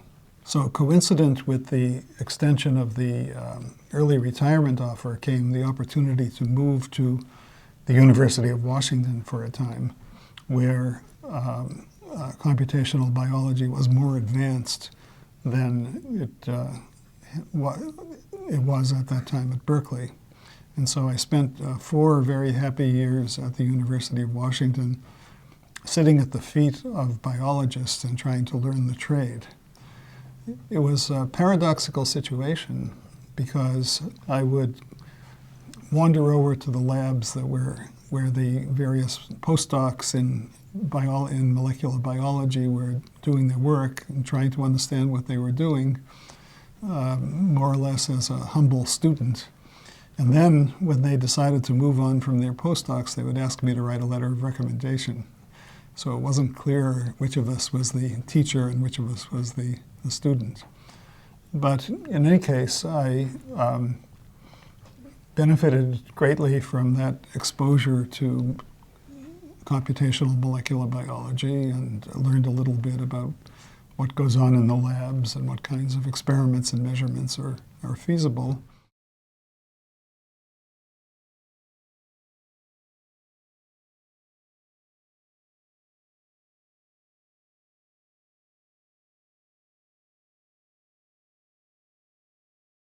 In 1999, after my 4 years in Seattle, I was invited back to Berkeley. I hired you back. I was the chair at the time. Yeah. I see. Well, I owe it all to you. We had missed you. Yeah, well, I'm glad that I was missed, and I think part of the reason that the opportunity came to me was that Berkeley was trying to get into high gear in computational biology at that time. And so I also became attached to a very new department, the bioengineering department. And over the next several years, collectively, we were very successful in hiring some of the best young minds in the field. And now we have a thriving computational biology center spanning the campus. When I returned to play that role at Berkeley, there were certain technicalities that required me to keep my appointment under 50%. And so I relied again on the International Computer Science Institute to be my second home. But this time, there was a different environment. We weren't receiving the ample funding from Germany, but instead, several colleagues in the area of computer networking, including Scott Schenker and Sally Floyd and Vern Paxson, were founding an outstanding networking research group funded by AT&T.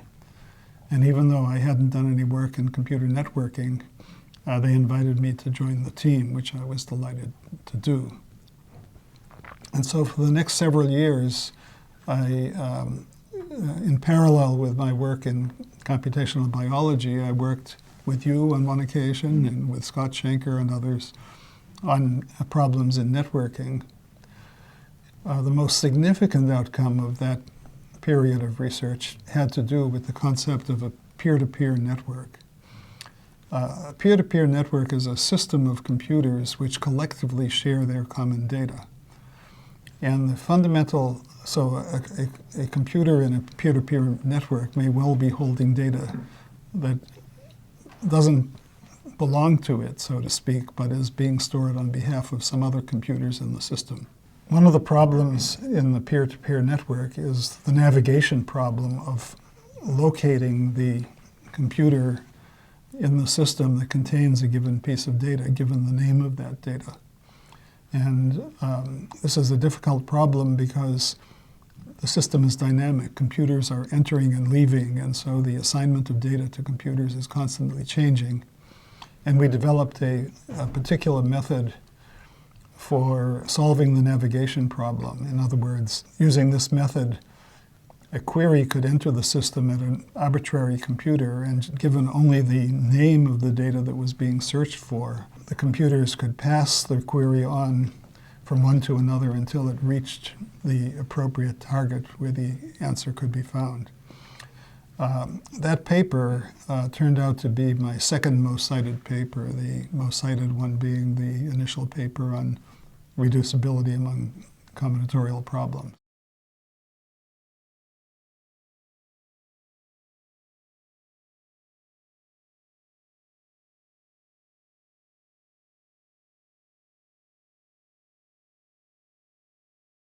Your work in computational biology, I remember finding that fascinating. I was particularly moved and inspired by the faithfulness with which you wanted to approach biology. It's easy to solve silly problems that you can then claim relate to biology. It's also easy to become the research assistant of a biologist. Yes. So, but to cut your own path and still be faithful to both computation and biology, I found that very inspiring. Where do you see this computational biology work going?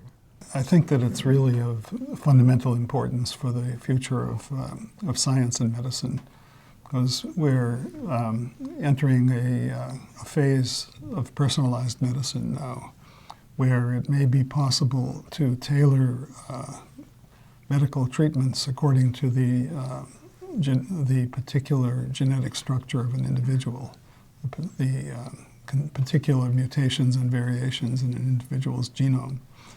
And so for that, we have to analyze complete genomes to understand which genetic mutations or variants create susceptibilities to disease. So it's a huge combinatorial problem, particularly since most diseases are multifactorial. In other words, there's not usually a single mutation or a single event that induces the disease, but some kind of cascade of events. So I think the profound problem of finding these combinations of mutations and tracing the causal path by which a disease is induced and possibly finding ways to intervene with those chains of causation. These are really fundamental questions that will change the face of biology and medicine and involve very complicated combinatorial work, which I hope to be a part of as we go along. I will say, though, that one needs a certain mentality to work in computational biology. And I haven't completely succeeded in crossing that bridge. I still find myself seduced by the idea of creating beautiful algorithms. And that's part of the game. Very unfortunate. That's part of the game. But there's much more to the game than finding wonderful algorithms. First of all, one has to be very faithful to the kinds of measurement methods that are available for biologists to acquire data. One has to work closely with biologists to understand what they really want to know, what they really want to find out. And once you produce a piece of software that can be used by a biologist to solve a problem, you have to convince them that they would like to use it. You have to produce highly tailored software and human computer interfaces that make it easy for the biologist to use, and have to live with the unfortunate fact that the biologists really don't care very much how elegant your algorithms are. Their judgment of an algorithm is based entirely on whether they find the results it produces agreeable. So it's a very complicated business. I can't claim to have had as much impact as I would have liked, because I haven't been as adept at playing all of the dimensions of this game as one might want. One thing I do feel very good about, however, is having blazed a trail that has led many other people with training in theoretical computer science into computational biology, where they've been very productive, in some cases more productive than I have been. So several of my former students and postdocs who are now at places like Tel Aviv University or the University of Texas or UC San Diego have been very successful in working in computational biology.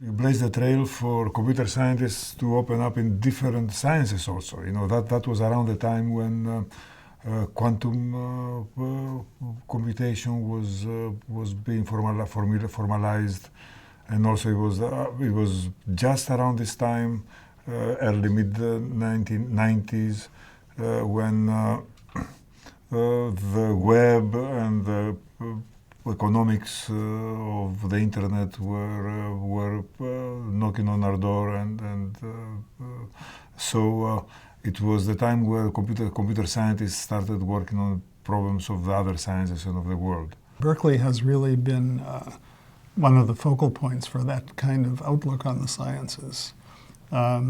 Back around the year 2001, a group of us in the theoretical computer science group at Berkeley realized that we had something in common, that in our own individual ways we were reaching out to other scientific fields and examining fundamental processes that occur in those fields from the point of view of their algorithmic content.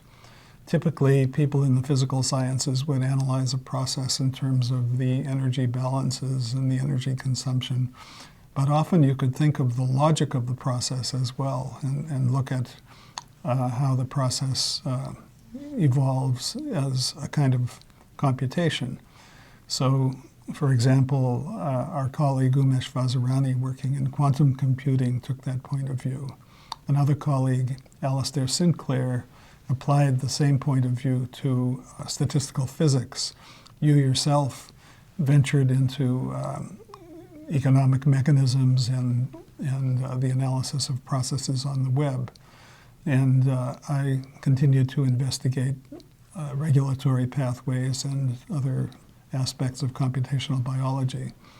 So we collectively have view this idea of theory of computation as a lens on the sciences as really a fundamental departure that provides many new directions for the field of theory of computing. And we feel that by considering the implications for other scientific fields, we will discover new foundational problems that will enrich the theory of computation. And in fact, that's one of the guiding ideas behind the new institute that has just come into existence at Berkeley, supported by the Simons Foundation. So we're just inaugurating the Simons Institute for the Theory of Computing. It's a major enterprise for the campus, and in the course of the last year and a half, trying to develop our plans for this institute and eventually winning the competition for Berkeley to be selected as the site of the institute, we've established extensive ties with people across different scientific fields on the campus, ranging from climate science to astronomy to neuroscience to economics and cognitive science. So I think we're entering a new era. You and I are both intimately involved in this institute. For me, it represents a departure in the role that I see for myself. You are going to be the leader of the director of the institute. Yeah, I'm going to be serving as the director. And what this means is that at this late stage in my career, I'll be entering a new phase where my focus will be not as much as before on my own individual research, but rather in creating an environment that will foster the ambitions and the activities of younger scientists who will be flowing into our institute for various programs over the next decade or longer. I predict that you're still going to draw combinatorial diagrams on your blackboard. I hope to sneak away and do a little bit of doodling on the blackboard, but every day when I show up at the office, my first responsibility will be to put out any fires that may arise at the institute.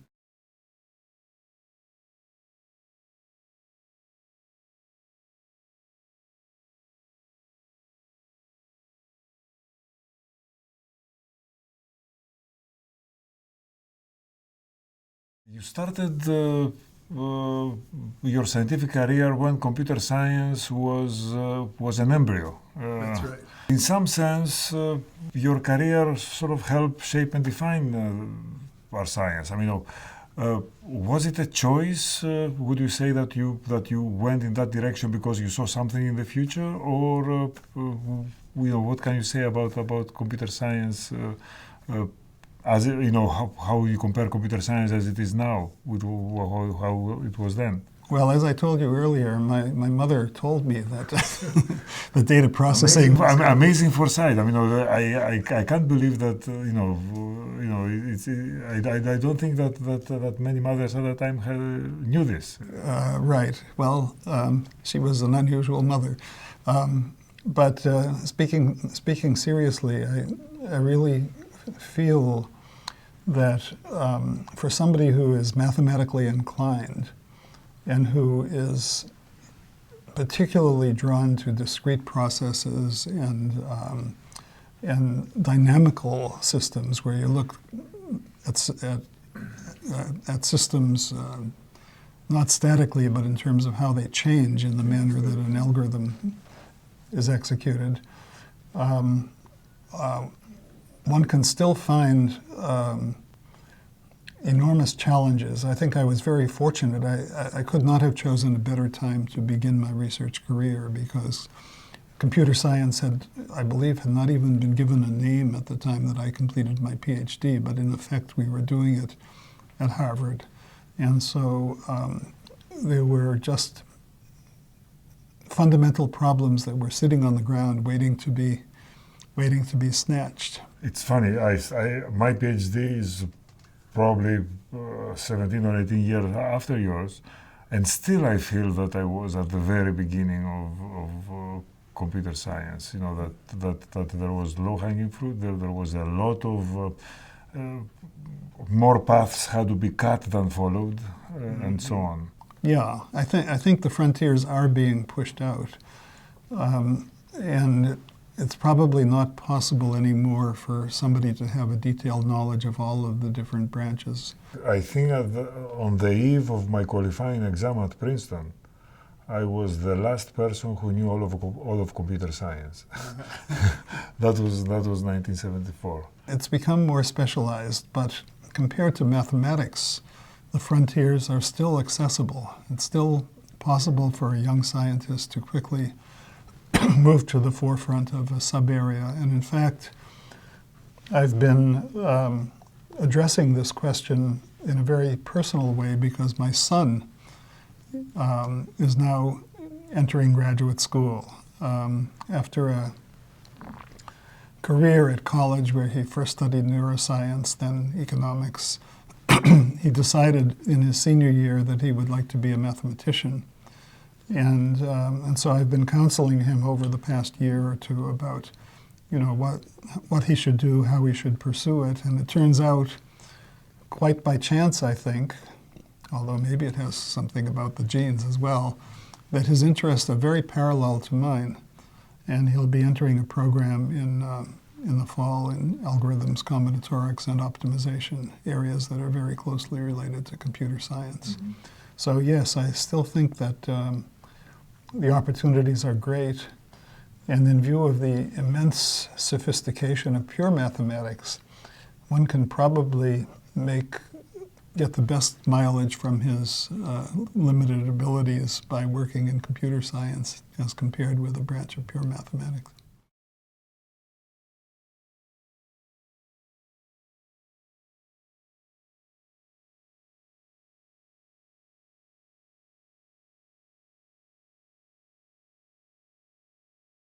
Computer is many things. It's an artifact, it is an industry, it is the object of intellectual study. It has immense impact on society. How do all these aspects of computation affect computer science, and especially the theory?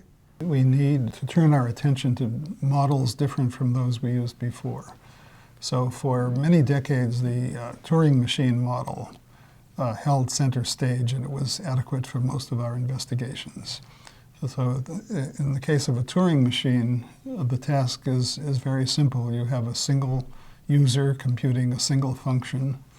And by contrast, with the World Wide Web, what we have is a dynamic community of agents, partly cooperative, partly adversarial, conducting economic and social transactions.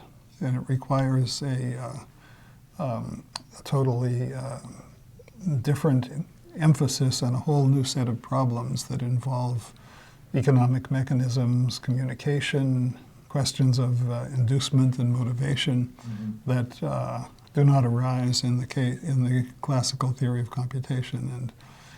And you yourself have pointed out that we have to view the web as an artifact to be understood empirically, much as in the past we've studied the brain, society, and physical systems. So I think the opportunities are tremendous.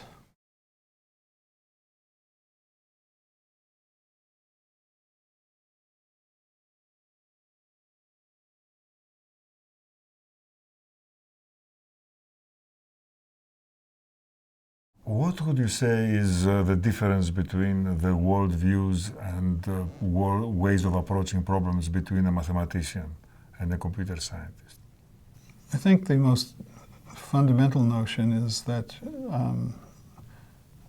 a computer scientist will tend to look at processes, at change, at dynamics, and at effective computation, whereas a mathematician might look at objects described by a fixed set of axioms and be interested often in non-constructive solutions. So I think it's the main differences are the notion of effective computation and the notion of dynamical processes.